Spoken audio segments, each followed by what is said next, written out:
How many of you saw what Donald Trump posted? A lot of people are excited about it, while there are people that are very angry about it. Sir, what is your opinion? It's my pleasure to say I'm very much happy about it. Can you tell us why?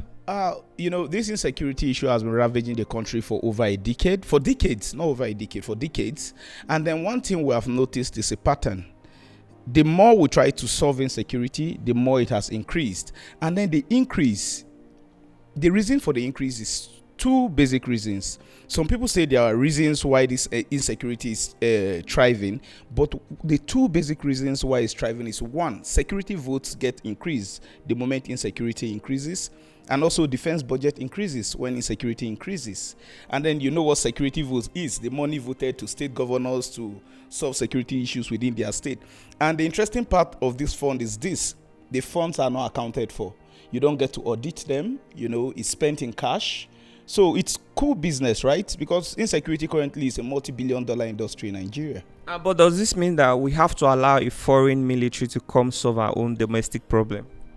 The Nigerian military has proven time and again to be incapable, because if they are capable, 200 people were massacred in Benue just recently, and that is coming after the Owo massacre in Ondo State. So what are we saying? If they are capable, I think they should have put it to rest by now. So bringing in foreigners to do the job, if the locals can't, I think it's a welcome development. A lot of people are saying that Donald Trump doesn't care about Nigerians, that he is only concerned about the resources in Nigeria. What do you have to say about that? Do Nigerians care about Nigerians? Do our leaders care about Nigerians? That's the first question we should be asking. We shouldn't let's remove the log in our eyes before we focus on others. Donald Trump is the US president, so he has reasons whatsoever not to like Nigerians. But on this particular issue, I think I stand with Donald Trump. And the reason is simple. What we have gone through in the hands of our leaders is worse than what the foreigners are doing to our people. You understand? So you can't tell me Donald Trump hates Nigerians when our leaders treat us worse than even the foreigners.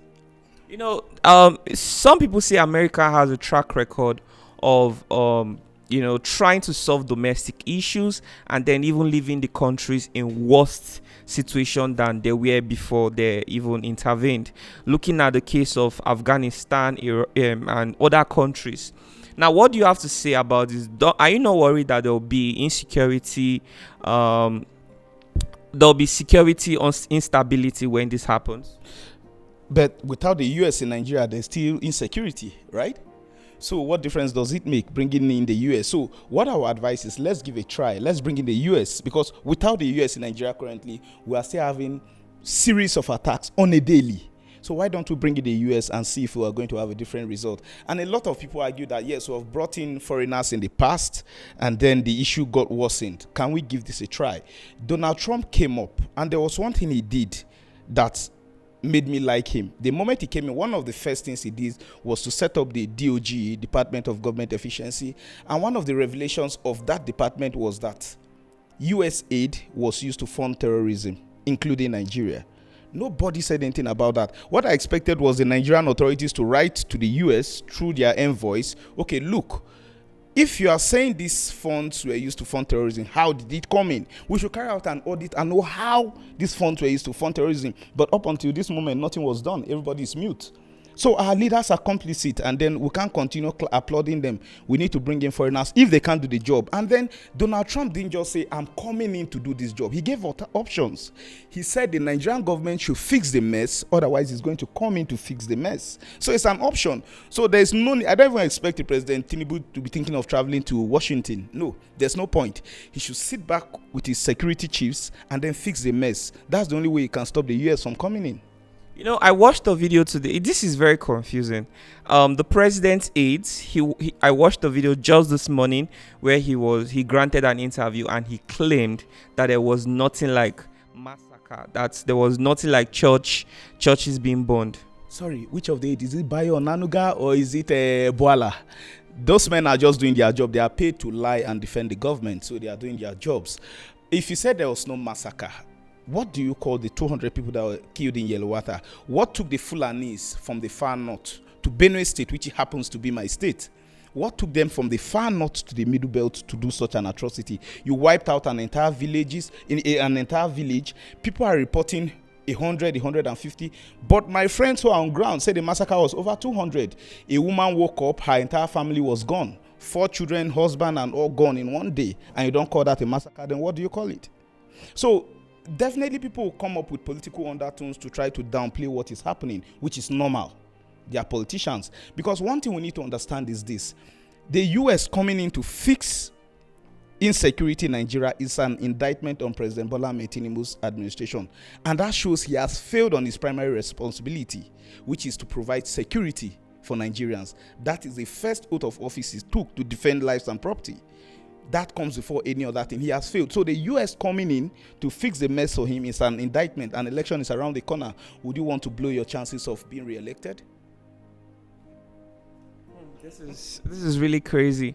A lot of people, especially young people in Nigeria, do not really understand what all this means. You see, when you see a casket, you see it as an ordinary wood until the person is lying inside of it. That's when you know what it truly means for people to lose their lives. People are losing their lives every day in Nigeria. This is no joke. So when you see somebody really excited about an intervention like this, it's not because they have a desire for war or something like that, but because we are tired of this insecurity. We want government to do something about it. And Donald Trump tweeting doesn't mean that he's gonna take immediate action. He's only asking the president of Nigeria to fix this issue. If he doesn't fix it, then they might want to come intervene. So that's all they are saying.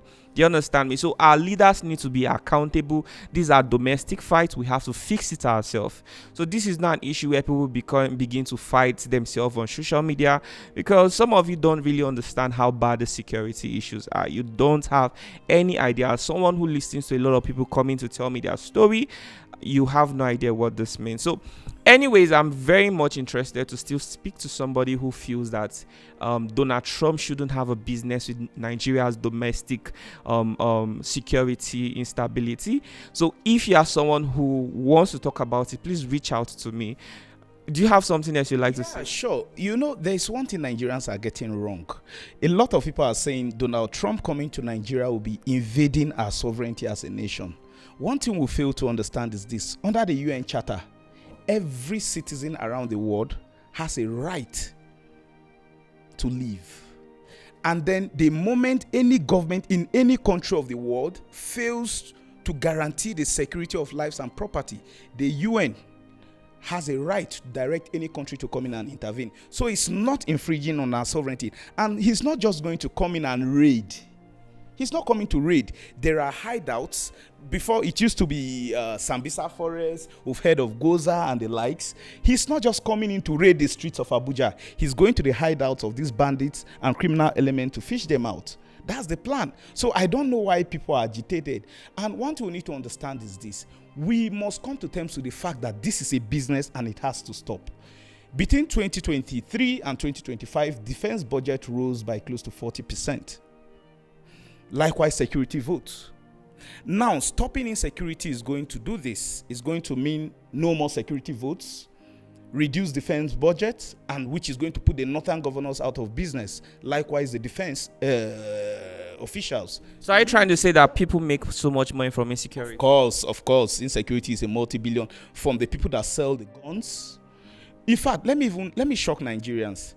US stands to benefit more if this insecurity goes on. And the reason is this. Before Trump came into office, the US suspended arms sale to Nigeria, right?